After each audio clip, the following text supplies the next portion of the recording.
하나님의 사랑과 은총으로서 승리하는 여러분 되시길 바랍니다. 오늘은 3월 31일 화요일 날 아침입니다.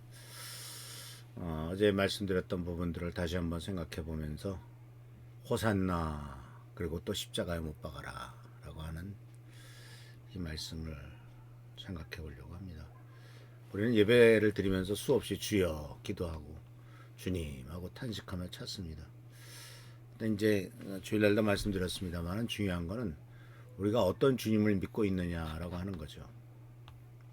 오늘 많은 신앙인들이 예수님을 구세주로 고백하지만 예수를 자신의 욕망을 채워주는 보증인 정도 또는 창고지기 정도로 축소하는 경향이 있는 것을 보게 됩니다.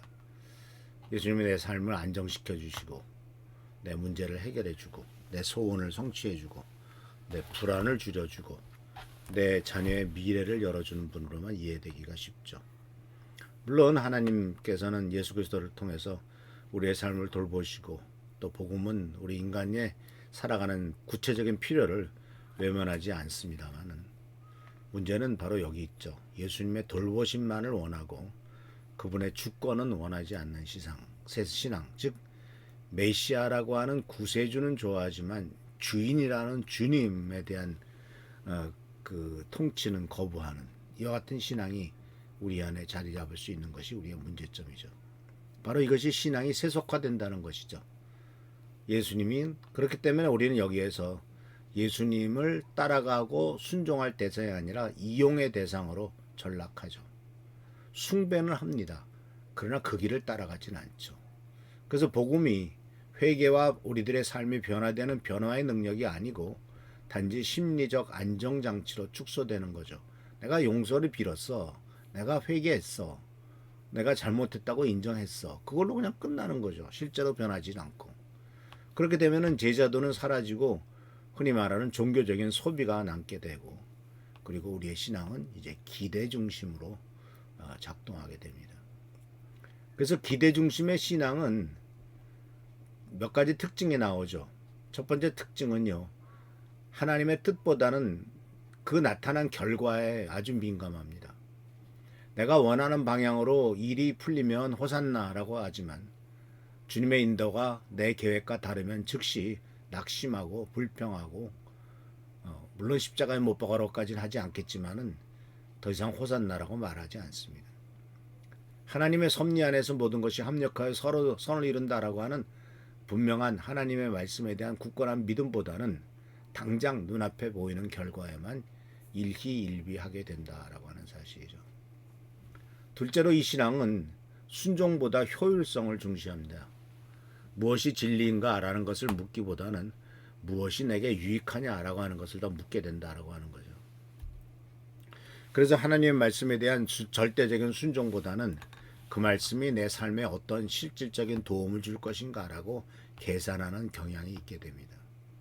그래서 이것은 신앙을 하나의 거래 관계로 전락시키는 위험이 있습니다. 셋째로 이 신앙은 십자가 없는 영광을 추구합니다. 디트리 보네퍼 목사님이 말했죠. 값싼 은혜란 말을 썼습니다. 용서, 회개가 없는 용서. 또 부활은 원하지만 죽기는 싫고 축복은 원하지만 자기를 부인하기는 거부하고 은혜는 원하지만 회개는 외면합니다. 이것은 바로 기독교 신앙의 핵심인 십자가의 의미를 왜곡하는 것이죠.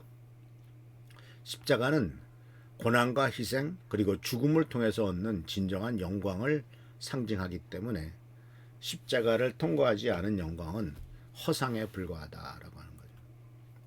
그래서 이 군중들의 외침은 단지 과거 이야기가 아닙니다. 오늘날 교회 안에서도요. 호산나와 십자가에 못 박아서라는 것이 동시에 존재할 수 있습니다.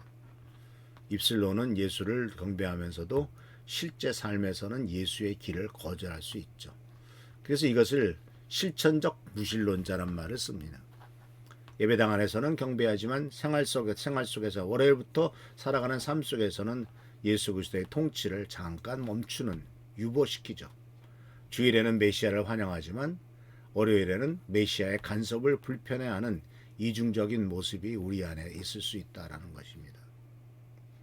그래서 마태복음 27장 22절에 십자가에 못 박으소서라는 헬라어로 나오는 말은 그를 십자가에 못 박게 하라라고 하는 아주 강한 요구입니다. 호산나와 십자가살이의 거리는 단지 시간적인 5일 차이가 아니라 오해된 메시아에 대한 기대가 무너지고 그 무너진 기대가 분노와 적대로 바뀌는 인간 본성의 어두운 단면을 잘 보여주고 있습니다. 인간은 예수를 이해하지 못하면 떠날 수가 있고 예수님이 자기 용맹을 지지해주지 않으면 실망할 수도 있고 실망한 자아는 때때로 경배하던 예수 그리스도를 적대하기까지 한다라고 하는 겁니다. 그러므로 신앙의 가장 깊은 적은 무신론적인 것이 아니라 바로 우리 안에 있는 이기적이고 기대 중심의 자기중심적인 신앙이다라는 사실을 기억하시면서 바로 호산나 이면에 감추어진 욕망의 신앙과 세속화된 기대를 나는 어떤가라고 스스로 생각해 보면서 정말 호산나의 길과 십자가의 길이 계속 이어지는 끝까지 따라가는 우리 귀한 성도님들 되시기를 축원합니다. 기도하겠습니다. 오늘도 주께서 함께 하시는 은혜를 감사드립니다. 주님의 도우심과 승리하심으로 오늘 하루 살아가도록 도와주시고 호산나만을 외치는 것이 아니라 십자가의 길을 따라가고 내가 혹시 내 생각과 내 뜻대로만 행하는 주님을 찾는 일이 아닌가를 반성하는 삶이 되도록 인도하옵소서. 주께 감사하고 예수님으로 축복하며 간절히 기도하옵나이다. 아멘. 오늘도 주께서 축복과 능력과 은총과 안에서 채워주시기를 바랍니다. 할렐루야 축복합니다.